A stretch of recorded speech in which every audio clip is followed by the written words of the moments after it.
विनंती करतो. मी 2-3 गोष्टी या ठिकाणी शोधत होतो की तुम्ही एकतर कागद हातामध्ये घेऊन आयुष्यामध्ये पहिल्यांदा बोलायला मला जमतंय, मला कागद घेऊन बोलायला जमतच नाही, पण मी शोधत होतो की तुमच्या कारकिर्दीमध्ये तुम्ही किती किती किती किती योजना बंद केल्यात, त्या सगळ्या मी शोधत होतो. निवडणुकीकरता फक्त योजना कशा चालू केल्यात, झुणका भाकर केंद्र असेल, काय काय काय काय भरपूर ती योजना असेल, त्या सगळ्या योजना तुम्ही कशा बंद केल्यात घ्या. तुम्ही त्यावेळेला उद्धव साहेबांना सांगत होतात की तुम्ही स्थगिती सरकार, म्हणजे त्या सरकारमध्ये तुम्ही पण होतात, कमीत कमी तेवढं तरी टाळायचं असतं, ते पण तुम्ही टाळत नाही. पण ठीक आहे, काय काय बंद केलं तुम्ही? निवडणुकीच्या पूर्वी लोकांची मतं मिळवण्याकरता तुम्ही सगळं पदरात पाडून घेतलं आणि निवडणूक संपल्यानंतर काय केलं? कुठे गेला आनंदाचा शिदा? त्याच्यानंतर काय गणपती आला नाही, दसरा आला नाही, दिवाळी आली नाही, कुठे गेला आनंदाचा शिदा? मामा आनंदाचा शिदा वाटत होते त्यावेळेला स्वतःचे स्टिकर बिकर लावून. स्वच्छता मॉनिटर कुठे गेले? लाडक्या भावाला अप्रेंटिसशिपचा तुम्ही कोर्स देणार तर कुठं झाला? कोर्स का बंद झाला? मुख्यमंत्री तीर्थदर्शन योजना का बंद झाली? 1 रुपयात पीक विमा योजना का बंद झाली? एक राज्य एक गणवेश कुठे गेला? तो गणवेश कुठे गेलाय? कुठं अडकलाय? कुठं दीपक केसरकरांच्याकडं कुठं अडकलाय? तो कुठे आहे? तो बघायला हवाय. योजना दूत, तुम्ही योजना दूत तयार केलेत, ती योजना कुठे गेली? नमो कामगार कल्याण योजना बंद करून टाकलीत. नमो नमो करून मोदी साहेबांच्या नावाचा उपयोग फक्त मतं मिळवण्याकरता केलीत, आता ती बाजूला टाकलेत मोदी साहेबांना. नमो शेततळे अभियान योजना कुठे गेली ती योजना? नमो शेततळे योजना, नमो गरीब मागासवर्गीय सन्मान योजना, नमो का नको आता काय म्हणायची वेळ आली. नमो गरीब मागासवर्गीय सन्मान योजना, नमो ग्राम सचिवालय योजना, नमो आदिवासी स्मार्ट शाळा योजना, नमो दिव्यांग शक्ती योजना, नमो तीर्थस्थळ व गडकिल्ले संवर्धन योजना कुठे आहेत? मला वाटलं दादा काय मला थांबवतात की काय? नाही, या नको, हे कुठे गेल्या ह्या योजना?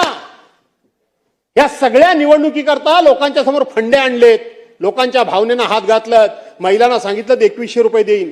अध्यक्ष महोदय, मी जबाबदारीनं सांगतो, आज राज्याच्या डोकीवर 9,32,000 कोटी रुपये कर्ज आहे.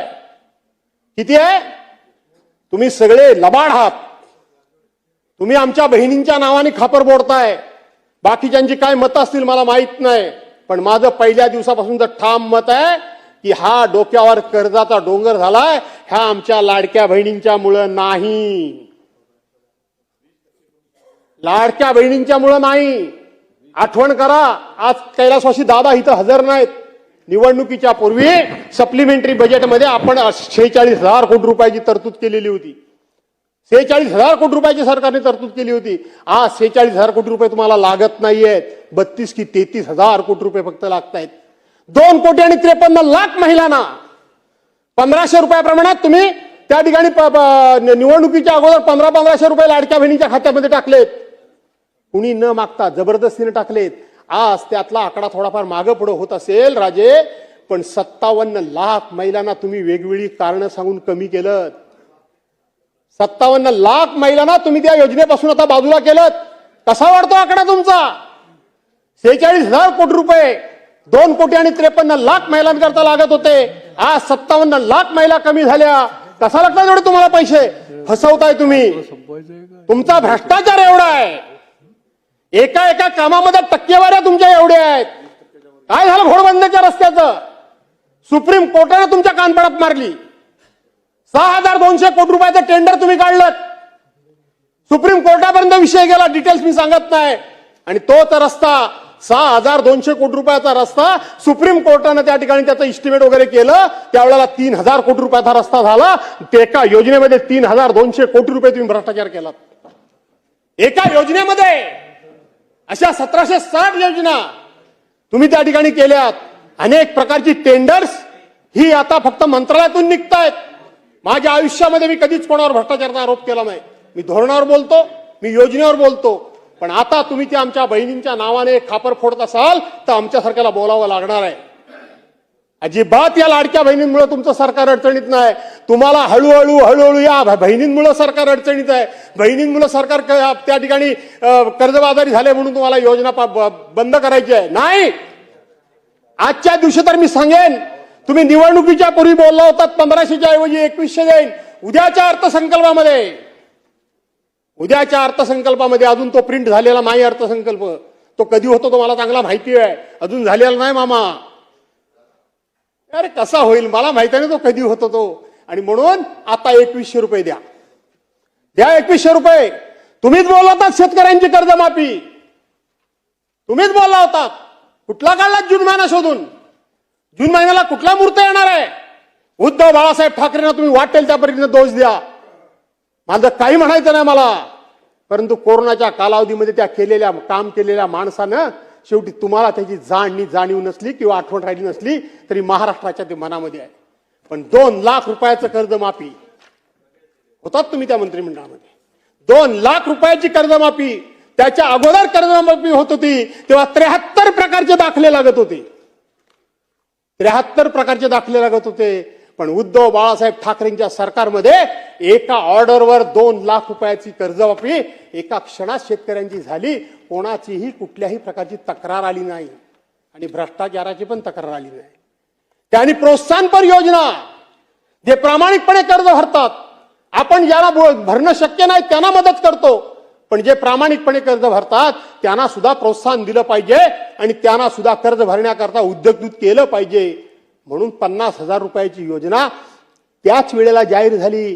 काढून बघा बजेटचं पुस्तक, सरकार पडलं त्याच वेळेला 6,000 कोटी रुपयाची तरतूद त्या बजेटमध्ये तयार झालेली होती, त्या बजेटमध्ये झाली होती.